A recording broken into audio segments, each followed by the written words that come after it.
Reptiles have long been one of the most overlooked types in Yu-Gi-Oh! Outside of a few archetypes, there are only a scant few reptile cards. Thankfully, for the purpose of this list, many of them are bad. Starting off this list at number 10 is the first card in a long series of lore that revolves around a green reptilian creature that for now is just baby Gigobyte. This level 1 water reptile has 350 attack and 300 defense, and debuted in the 2004 set Ancient Sanctuary. Gigobyte is a normal monster and has no effect, but does carry some suggestive flavor text. He has a tranquil soul, but carries a destiny that one day his heart shall be tainted by evil. Sadly, this prophecy would prove true. Despite the positive influence of Gigobyte's pal Area the Water Charmer, Gigobyte would in time go his own way, beginning his adventure by working together with less powerful creatures as shown in Law of the Normal. Gigobyte's thirst for more tended to get him in all kinds of trouble. His ascension to a stronger creature would occur when he encountered the bizarre triangle power, which led to his evolution to Gigobyte, expanding his influence over Area. In time, the bond between Charmers and their familiars would be broken, leading to Gigobyte and his brethren to go their own way.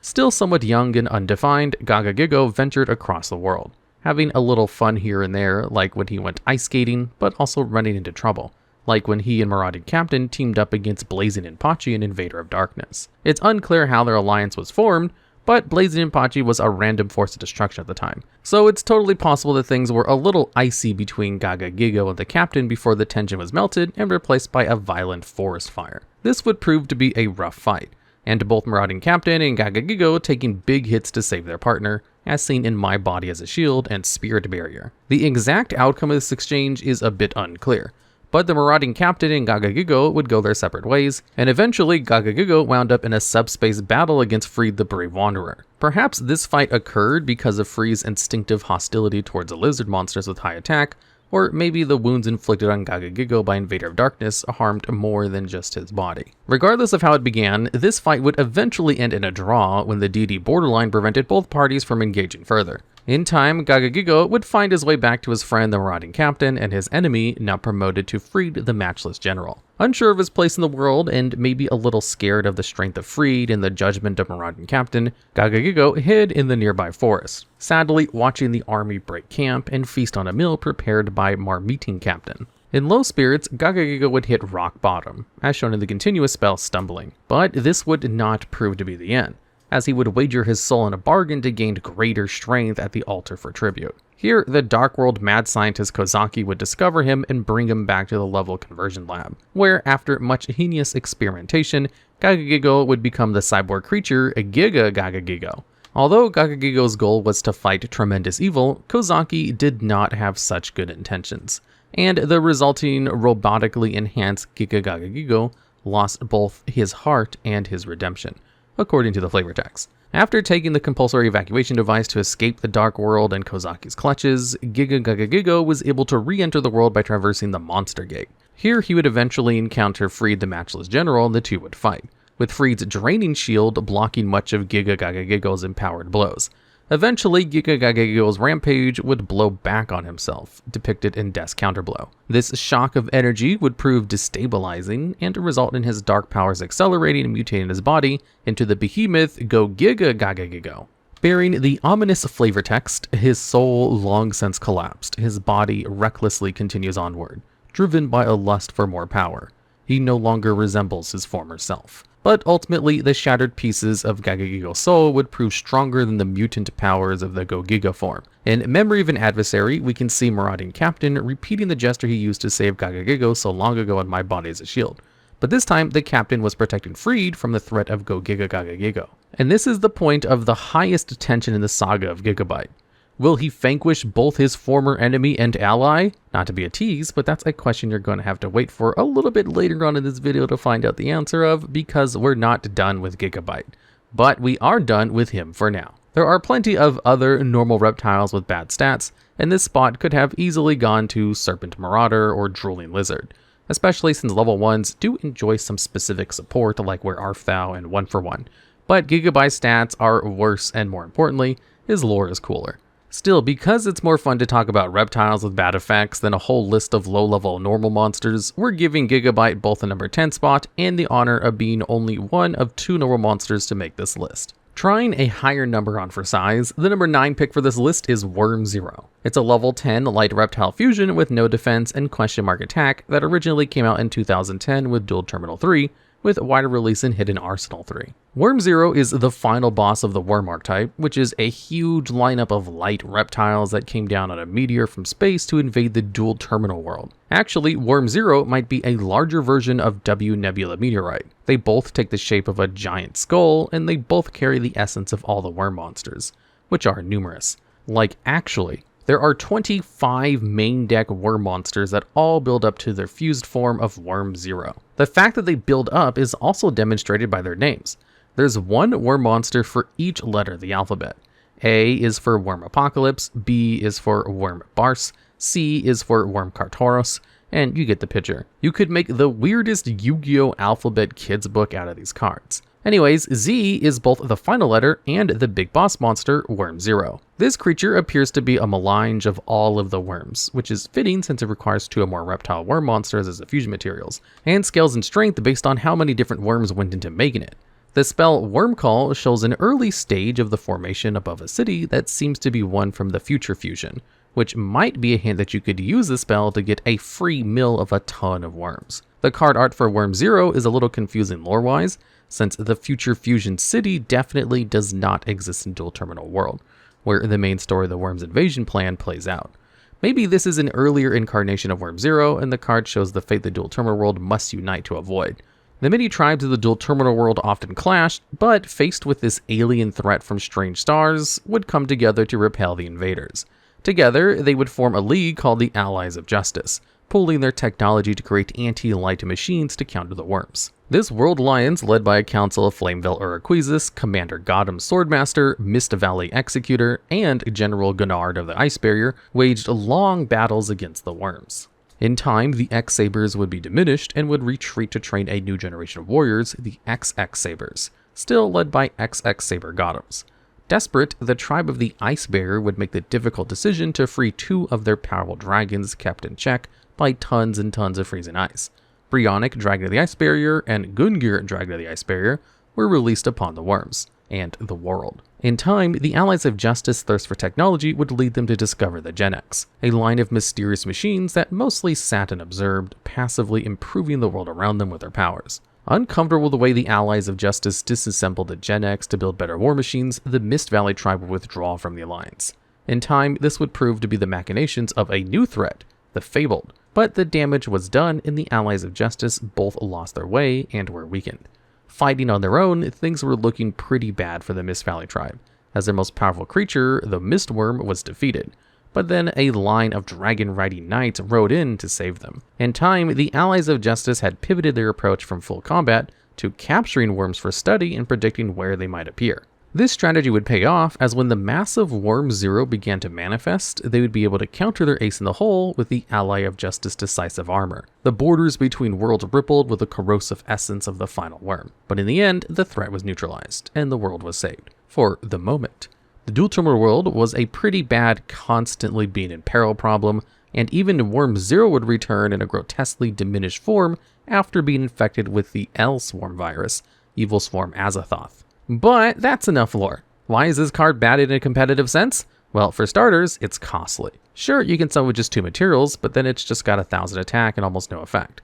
Since Worm Zero gains 500 attack for each unique worm material, it really doesn't have a spot in any deck that's not mostly full of worms. But let's look at its other effects. With 2 materials, so pretty much always without cheating it out, Worm Zero can special summon a reptile from your graveyard in face-down defense position. After 4 worms as materials, Worm Zero can banish a worm from grave to send a monster from field to grave. If you fuse Worm Zero with 6 or more monsters, you can draw a card. All of these effects are pretty good, but not good enough. Worm Zero is clunky and expensive and difficult to use, which is a shame because its art is so cool. And even cooler, it's the first reptile fusion monster. But this list isn't about being cool, it's about being good. And Worm Zero is not good competitively speaking, or even lore-wise. Still, its effects, though expensive, are useful, especially its face-down revive, since many worms have powerful flip effects, like Worm Victory, which destroys all non-worm monsters. So into the low spot of number 9 it goes. And at number 8, we have Granadora. a level 4 water reptile with a confusingly decent 1900 attack and 700 defense. This card comes from the 2004 set Invasion of Chaos, but has not seen the same meta relevance as other cards to be released at the same time, like Blackluster Soldier Envoy at the beginning, Dark Magician of Chaos, and even Jade Insect Whistle, if the meta we're talking about is specifically Duel Links. On summon, Granadora increases your life points by 1000 points, but when it's destroyed and sent to the graveyard, you lose 2000 life points. Playing this card is a risk. You'll get the 1000 life points you might really need in the short term, but in return, you give your opponent a priority target to destroy for a serious chunk of burn. Funnily, Granadora is a little bit better now than when it came out 20 years ago, just because with the advent of new summoning mechanics, there's more ways for a card to leave the field. If Granadora is used as material for a Synchro, Link, Xyz, or even Fusion summon, you don't have to worry about the 2000 life point penalty for its destruction. Even back then, there was the option of tributing and banishing as other ways to safely move Granadora off the field. But there were less ways to banish cards back then anyway. That was far enough back that they didn't even have it called banishing yet, and instead was called removed from play. There's absolutely ways to use Granadora, and 2 competitive deck list placements from 2006 and 2022 respectively even did, although just as one-off in the side deck. The thing is, if you took the bad stuff off of Granadora, it still wouldn't be broken. It'd probably see a ton of play in GOAT format, but it wouldn't break the game.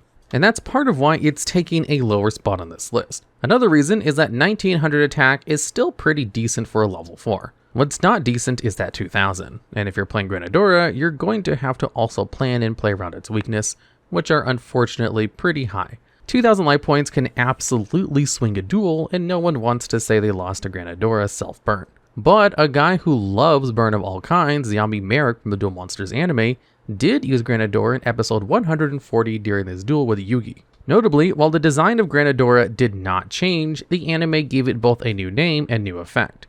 Swallowtail Spike Lizard still causes its player to gain 1000 life points, but instead of being a one-off thing, this effect would occur during Yami Merrick's standby phases. We never got to see if the anime preserved the 2000 life point burn effect, because Merrick cleared it from his field as one of the tributes to summon the Winged Dragon of Ra. If a chain is only as strong as its weakest link, Iron Chain Snake won't be doing the heavy lifting in any deck. It is, however, the number 7 pick for this list. It's a level 3 Earth Reptile with 800 attack and 1200 defense that released in the 2008 set Crossroads of Chaos, and it's part of a confused archetype that isn't sure what its win condition is. Once per turn, you can equip your Iron Chain Snake to an opponent's monster as a spell card, causing that monster to lose 800 attack and defense.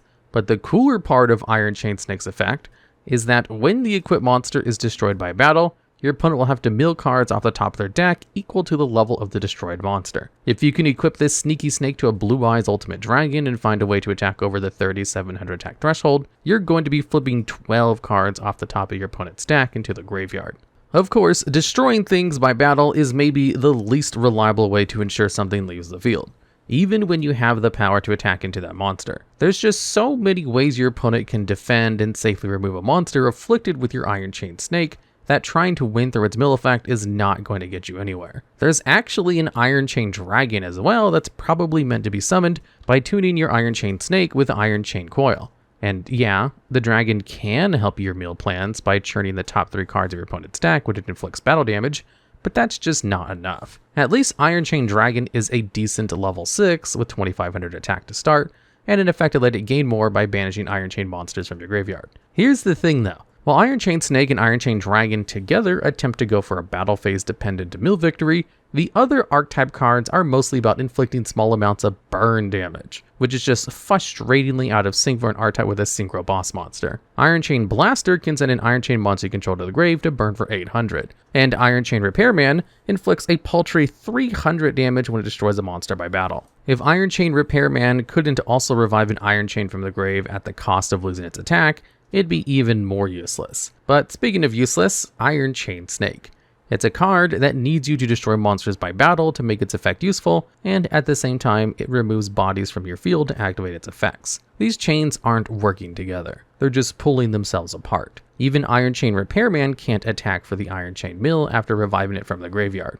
If you're thinking, maybe things get better for Iron Chains with their anime appearance in episode 9 of Yu-Gi-Oh! 5Ds, well, you should stop thinking that. You'll only be disappointed. The Iron Chains were the archetype used by a character named Mr. Armstrong, who was a prison guard who severely mistreated the captives of Sector Security. Luckily, Yusei is able to give Armstrong a well-deserved cooking using cards he was able to scrounge together from the other inmates.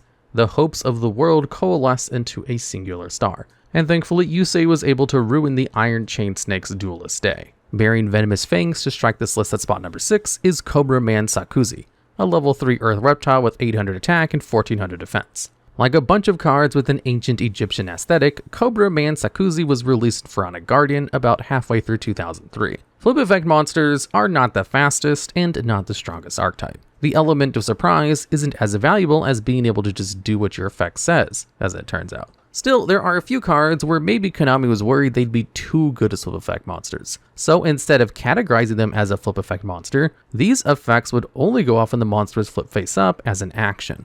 To compensate for this, most of these creatures have the ability to flip themselves face down once per turn, meaning you could potentially use its effect to flip it face down before changing its battle position to pull off the effect. What these cards gain in being able to potentially repeatedly use their effects is offset by the risk that they might never get to activate at all. There's probably an intentional relationship here, where often these Egyptian-themed not flip effect flip monsters evoke an impression of powerful magic lore buried, rising from its tombs to the surface of the duel. And while that's cool, like with Worm Zero, cool doesn't really mean good. So what can Cobraman Sakuzy do if your opponent happens to not destroy it?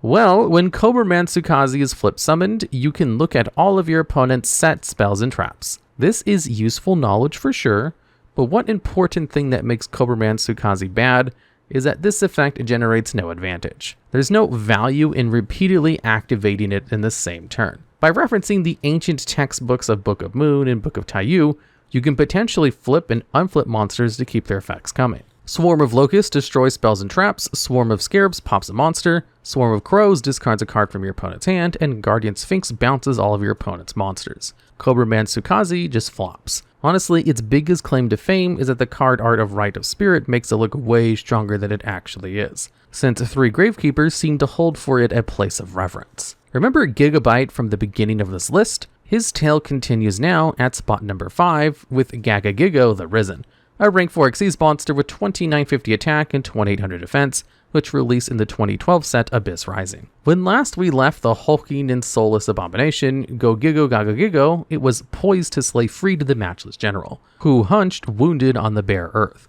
The marauding captain, former ally to the uncorrupted Gagagigo, had just thrown himself in between the general and shambling monstrosity in an echo of the maneuver that saved Gagagigo so long ago. Partial memories further tear the shards of Gagagigo's mind and give the reptilian beast pause. This climactic moment captured in the artwork of the normal trap in memory of an adversary. Ultimately, as is often the case in Yu-Gi-Oh!, friendship prevails in regaining some level of sentience. Gagagigo swears an oath of companionship with marauding captain. He finally finds the redemption he sought when he returns as Gagagigo the Risen. But the story isn't over yet. An enemy from another dimension, the Swordbreaker challenges Gagagigo the Risen, ripping him away from his newfound allies and dimensional barrier. An overlay capture and overlay burglary, the two do battle, with Gagagigo the Risen eventually prevailing with his Xyz cloak. At least that's probably what happens. Perhaps Sunday we'll see the further continuation of the Gagagigo saga. Like a Gigobyte, Gagagigo, and Gagagigo before him, Gagagigo the Risen does not have an effect. But unlike most of those other cards, he's not easy to bring out.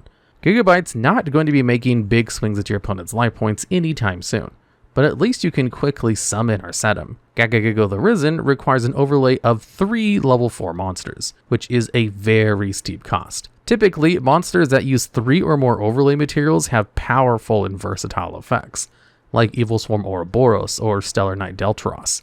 But you go, Gagagigo, give us nothing. The only other Xyz monster with no effect is Gem Knight Pearl, a fact that doesn't make a Gagagigo the Risen any better, especially since Gem Knight Pearl only requires an overlay of 2 level 4s. But it is kind of interesting, and it's a good thing Gagagigo the Risen is interesting, because otherwise there'd be almost nothing to say about it. Maybe Gagagigo the Risen's redemption is that he no longer requires you to factor another high-level normal monster into your deck list, but that's still not saying much. In the end, it is nice that after 3 years as Gagagigo, Konami saw fit to give a happier ending to this iconic lizard man. At number 4 on this list, we'll be talking about the worst Toon monster. No, not Manga Ruran, It's Toon Alligator, a level 4 normal monster with 800 attack and 600 defense. It's not hard to see how this crafty little reptilian cartoon fella got here. Releasing back in the 2003 with starter deck Pegasus, let's dive into why this guy is almost worse than all of Pegasus's cards. Obviously, Dragon Piper and Jigen Bakudan occupy their own tier of bad, but they're not reptiles, which means they can't rob Toon Alligator of yet another distinction. Toon Alligator has no effect, and is the second and final normal monster on this list. We're not counting Gagagigo the Risen because even though he has no effect, he does have special summon requirements, which drops him into the cool gray area between normal and effect monsters that the Tenyi archetype loves, that being non-effect monsters. Still, we left Gagagigo the Risen back in entry number 6, and we're not going back again. It's all Toon Alligator all the way forward, at least until his spot at number 4. Toon Alligator is a monster that's defined by what it is not. Despite having Toon in its name, it's not classified as a Toon monster, which means you can't target it with Toon rollback or summon it from the deck with Toon page flip up. But because this is Yu-Gi-Oh! And things can never be simple, we're going to have to draw a line between 2 support cards that work with Toon cards and Toon cards with quotation marks. Because Toon Table of Content searches Toon with quotation mark cards, it can actually fetch Toon Alligator. Because Toon Dark Magician requires you to discard a Toon with quotation mark cards as cost to power its effect, you can use Toon Alligator for the cost. Because Toon Kingdom doesn't include quotation marks in its effect when it specifies Toon monsters, it will not extend its protection to Toon Alligator. In the end, Toon Alligator is not bad because of its stats or status as a normal monster, although neither of those help. 800 attack is rough. Toon Alligator is bad because it's confusing and it's only halfway part of its own archetype. It still racked up a few anime appearances though. Pegasus used it against Seto Kaiba in episode 26 of the Duel Monsters anime. And a bunch later in episode 149, Alistair would disguise himself as Pegasus to lure Kaiba into a duel under false pretense. As part of the disguise, Alistair would make the questionable decision of using Toon Alligator. A while later in the Yu-Gi-Oh! GX, the actual Pegasus would again use this card in his duel against Jean-Louis Bonaparte and Valen Crowler, where he would be quickly tributed away to bring out a better Toon Dark Magician girl. The number 3 card in this list is Godly. Not divine, but godly. That's right, it's Vennominaga, the deity of poisonous snakes, whose effect is definitely neither divine nor godly. This level 10 Dark Reptile with base 0 attack and defense rose to join the playable card pool with the 2007 set Tactical Evolution. Vennominaga, the deity of poisonous snakes, cannot be normal summoned or set, and cannot be special summoned except by the trap card Rise of the Snake Deity, and also by its own effect. Like Worm Zero, she gains 500 attack for reptiles in the graveyard, but unlike Worm Zero, she gets it for every reptile and not just specific summoning materials. She also has the incredible effect of being unaffected by card effects. She's totally immune to spells, traps, and monsters. What she's not immune to is destruction by battle, but that's okay because if Vennominaga falls to your opponent's monster, she'll just rise again by banishing a reptile from the grave. She's also one of the few cards to have assigned an alternate win condition. To win by the effect of Vennominaga, she must accumulate 3 Hyper Venom counters, which she generates whenever she inflicts battle damage to your opponent's life points by battle. 3 successful damaging attacks from Vennominaga, and that's game. All praise to the deity of poisonous snakes. But just how hard is that victory condition to meet? Well, since Vennominaga is not super easy to summon, her stats will probably be decently high. And with the help of cards like Snake Rain, which will fill your graveyard with reptiles, attacking over things is something that Vennominaga might just be able to pull off.